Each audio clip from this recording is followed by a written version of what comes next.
Hello, my name is Greg Fitzgerald. I'm the Chief Operating Officer of Javelin Networks. Javelin provides a unique protection of the organization's most valuable database that isn't being protected today. It's called the Active Directory.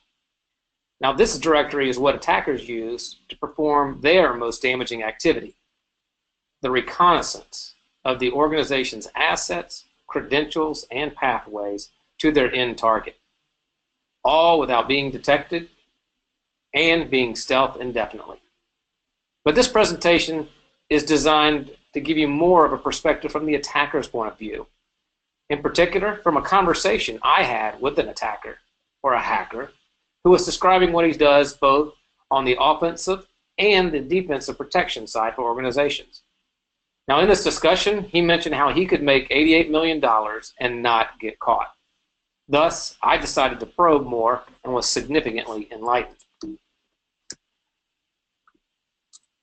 So, a question I like to ask, and that we all should be asking, which is why are so many companies being pawned or owned today at a time when there are more cybersecurity products and services in the world than ever before?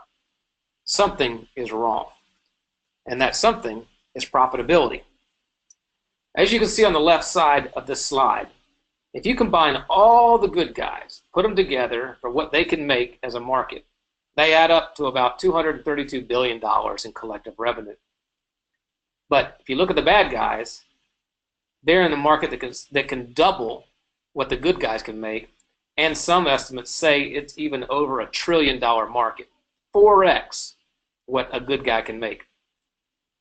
So long gone are the days when cybercrime was just a teenager causing mischief.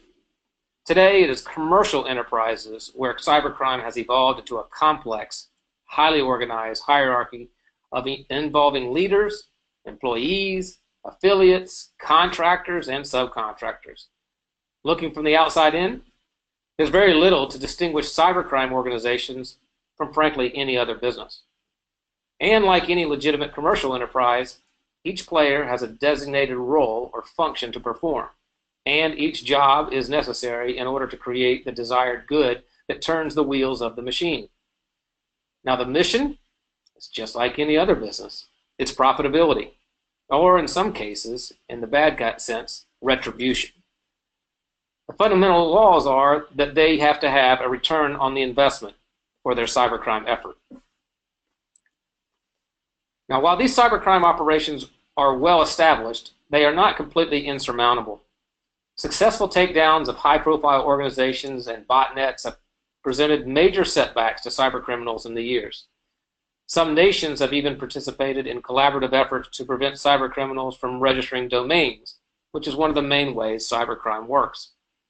Now, looking ahead, efforts from law enforcement and domain registrars will continue to curb cybercrime efforts.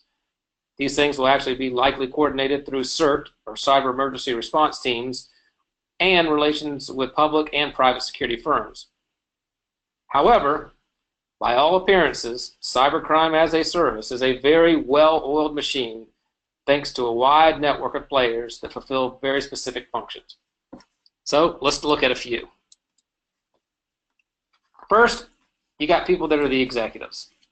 The organizations have leaders to establish the business, make decisions, oversee operations, and ensure that everything runs smoothly. Just as with legitimate businesses, these executives set up the original business model and infrastructure. Once they get the operation off the ground, they then move to a business development role and hand off the dirty work to the contractors and affiliates and are not involved with the launching of attacks. However, if the leadership of a criminal syndicate could be likened to a company's executive level, then the workers running the contractors and affiliate programs could be likened to a company's middle managers. Middle managers are typically recruited through trusted old boy networks and or underground forums. The affiliate's responsibility is simply to infect as many machines as he or she can. They attempt to do this on their own, or they can work with contractors to do the dirty work for them. Now, also crucial to the organization are recruiters. Now, many times people at the affiliate level are the ones who are devising and executing an infection campaign. However, large organizations will actually actively recruit and manage the subcontractors. and use them to infect machines on their behalf. Large-scale operations have recruiters that typically set up recruitment programs which are funded by the cybercriminal networks. Now, at the bottom of the chain of the command are the contractors and subcontractors, basically the suppliers. These are the ground-level forces that initiate the actual infection on a user's machine. It's been identified that prolific cybercriminals are probably able to earn upwards of $5 million or more per year by controlling a large botnet of malware-infected PCs. There are a number of ways one can infect a person's computer, including, but not limited to, phishing attacks, email links, search engine optimization attacks, poisoned Word documents or PDFs, compromised websites. Cybercriminals also leverage social networking links, YouTube videos, and other files like Flash and QuickTime in order to infect their victims. Now, in order to help recruiters and affiliate program leads will establish fully realized web portals. Many of these portals originate in foreign countries and are closed communities made accessible only by invites. Others, depending on where they are in the world and what the laws of that particular country are open to the public.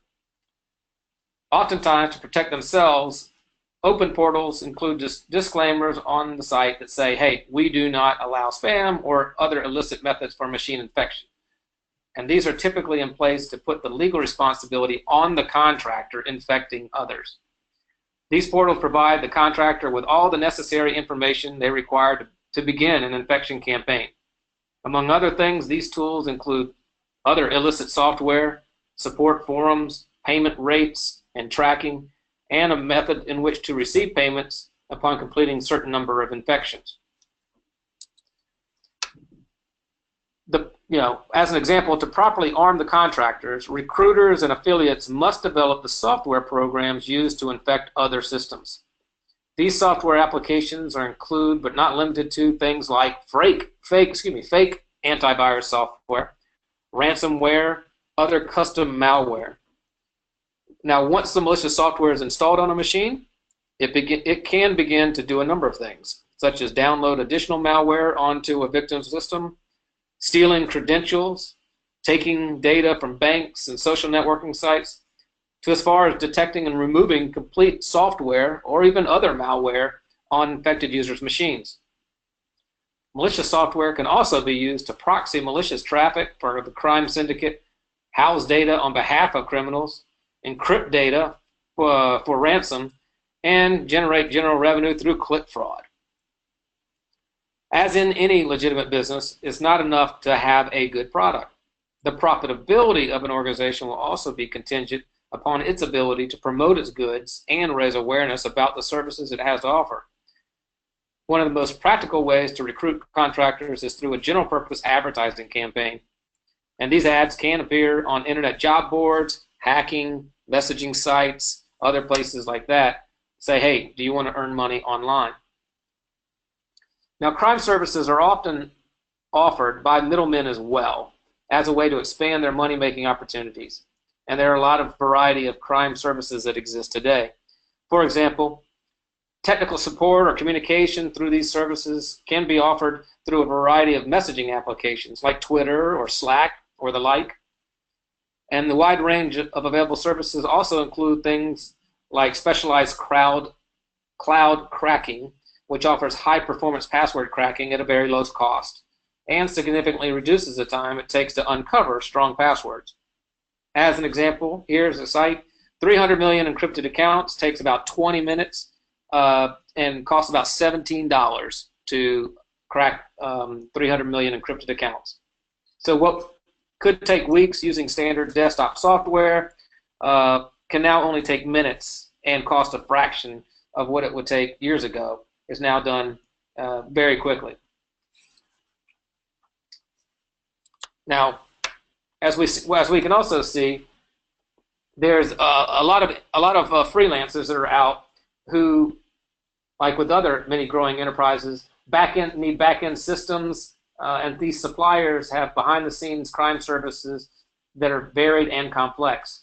They also have extensive R&D organizations creating custom code.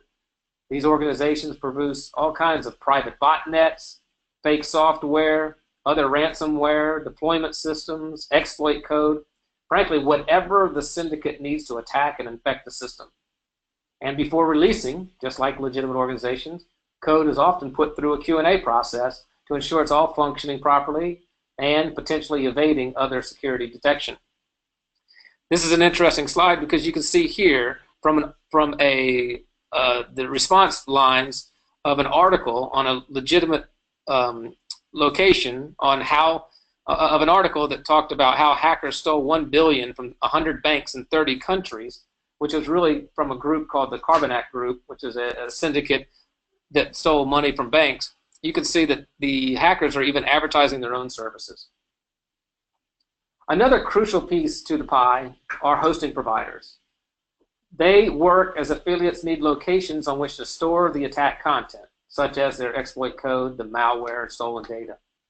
These may be official hosting providers or services posing as hosting providers that actually offer up compromised systems for storage. Typically, hosting providers are offshore, often found in political safe havens such as Russia and China, where authorities and regulators either turn a blind eye or don't have the resources to pursue those producing illicit activities. The people just purchase space and the content can be stored. Now, closing illegal operations is a very, very difficult task, often because the traced malware is tracked to legitimate servers that have unknowingly been compromised. And when discovered, threat researchers typically attempt to notify an ISP in question that they're now hosting illegal operations. But more times than not, those calls for investigation are ignored or unable to do anything about it.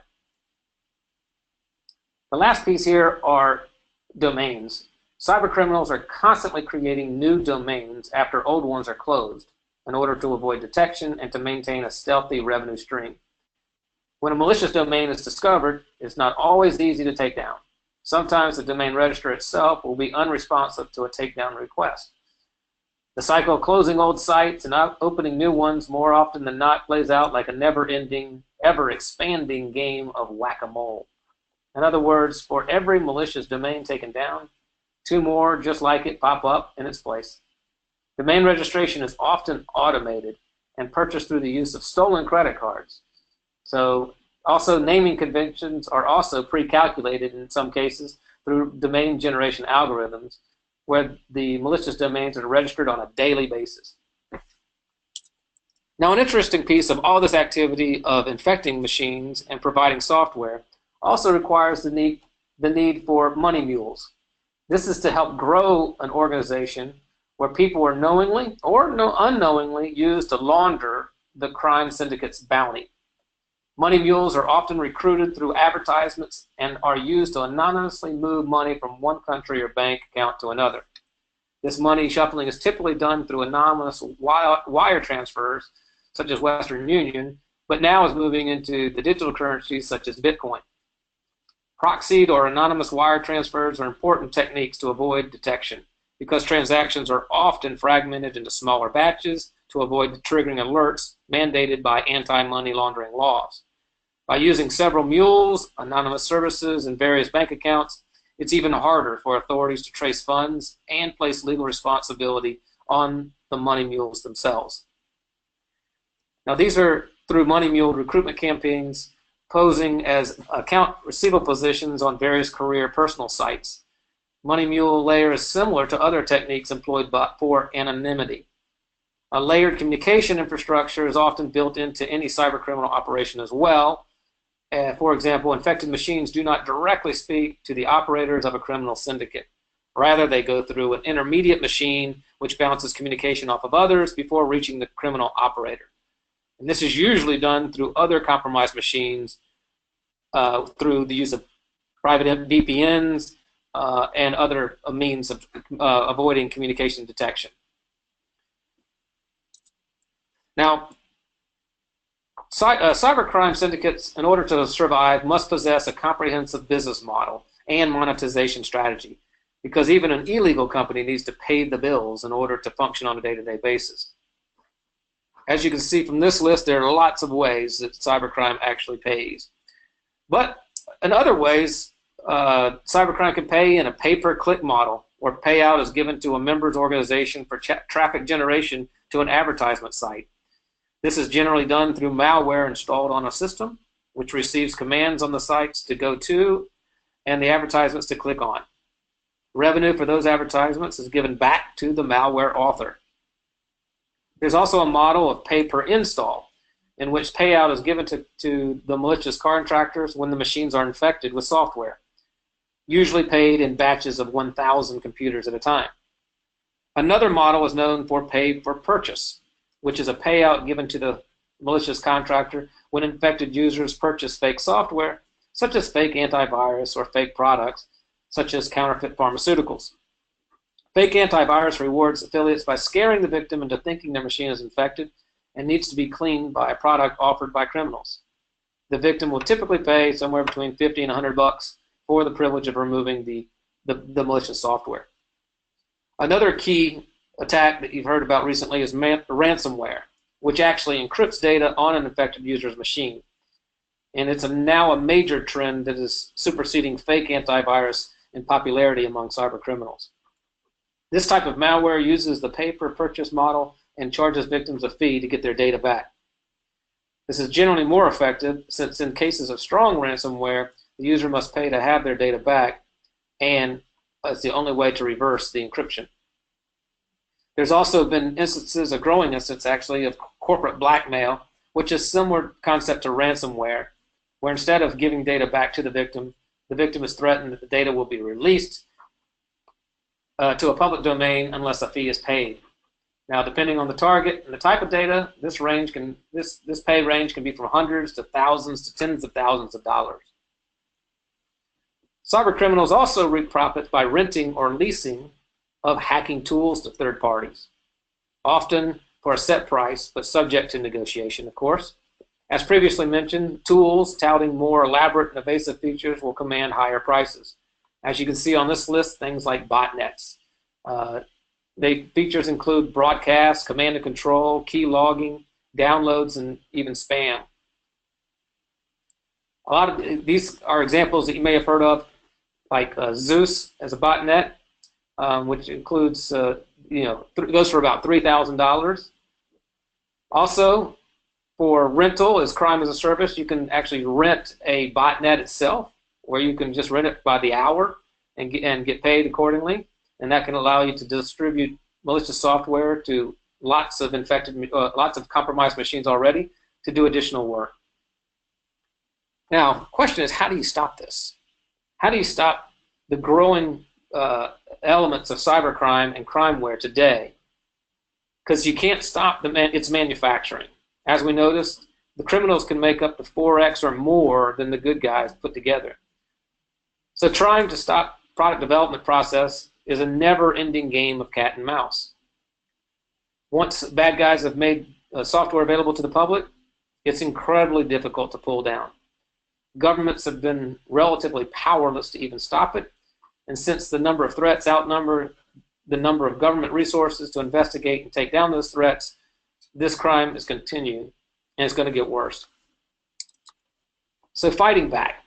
Realistically, the most effective way to secure a business today from crimeware is from the inside out. There is no central government agency in any country that can prevent the spread of crimeware. Organizations need to take protective steps to prevent the spread of crimeware among its users and its customers. That means developing a comprehensive and layered security strategy that consists of a variety of elements, including intrusion prevention, botnet and application control, web filtering, anti-spam, and anti-virus. It's also incumbent on the organization to educate its users about security best practices while creating adequate enforcement mechanisms for security policy violations.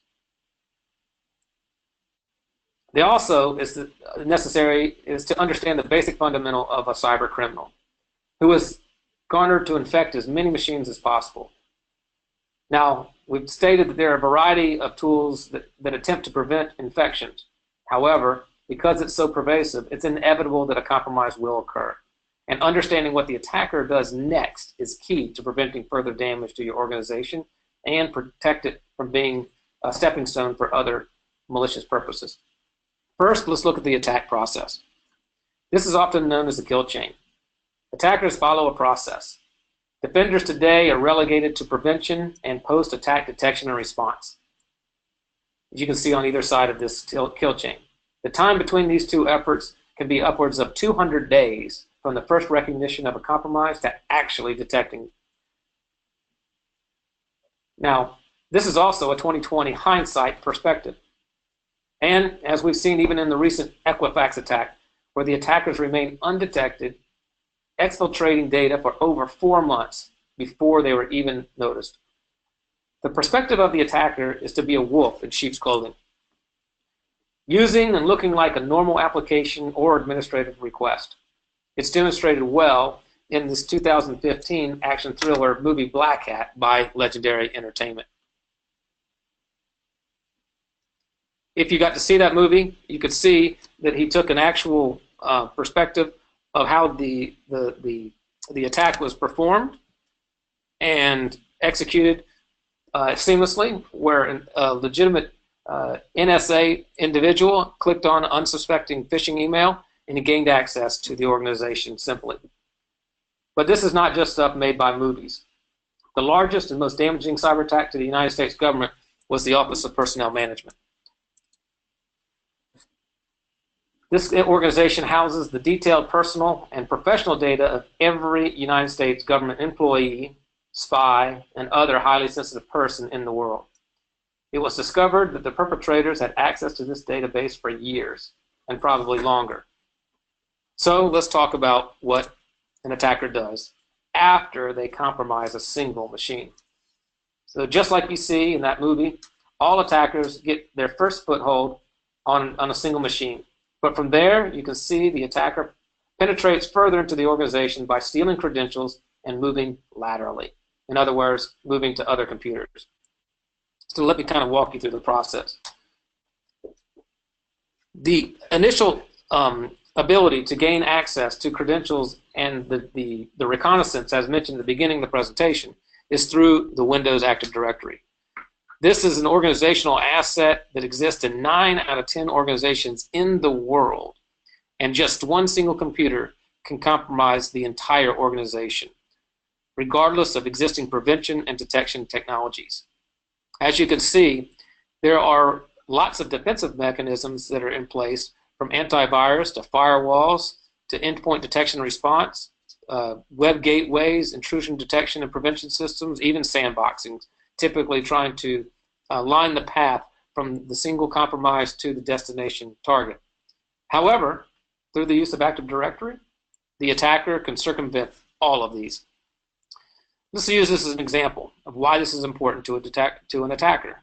First, once they get a foothold on a single compromised machine, they will literally just query in a simple command line request the domain, and they will ask for who are the domain admins. That directory automatically and unfettered protection gives them the answer for full visibility of every domain. Second, once they understand who the domain admins are, the attacker asks another simple question to the Active Directory about the credentials. And again, the Active Directory gives full visibility to the credentials from its database. From there, the attacker has the essentials for where to go and the actual credentials for how to get there. And they then penetrate the organization. Now, if we look back on the past 3 to 4 years, every major attack that has occurred and the compromise thereof has been discovered that Active Directory reconnaissance and credential theft were the culprit. It's not enough to just try to prevent them from getting onto a computer. As indicated here, inevitably they will. The key is do not allow the attacker to go beyond that one compromised machine, and instead stop them in their tracks there. Also, empower the IT administrator for detection and response to be able to quickly identify the forensics and the pathways the attacker was attempting to make so that they can mitigate that attack in almost real time and prevent the compromise from causing further damage. Now at Javelin Networks, we produce a unique software that protects the Active Directory. It allows the IT administrator to breathe easier and to be more confident that if one of their machines gets compromised, that attacker will not penetrate the organization and cause further damage, and eroding both their organizational credibility, losing data or other threat theft, and causing them to run around and try to find the attacker and where he may be. Javelin Networks is a unique organization and unique technology that is an excellent tool in the identification, detection, and prevention of today's cyber attacks. That's the end of our time today. I want to thank you very much for listening. Please come visit us at www.javelin-networks.com. Thank you.